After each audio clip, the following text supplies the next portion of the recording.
Қайырлы күн баршаңызға. Бүгін осындай өте әдемі және де қолжетімді заттармен жасалатын котлет жасайтын боламыз.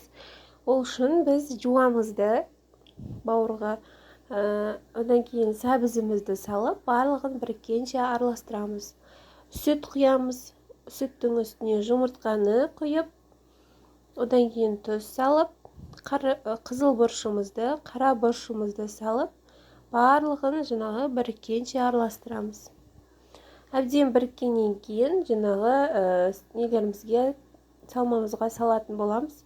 Одан кейін үстінен ұн сеуіп, одан кейін тағы да тұз салып, қою болғанша ұнды қосып араластырамыз. Одан кейін табанымызға майды құйып, қыздырып, қызғаннан кейін котлетті осылай видеодағындай құятын боласыздар майға.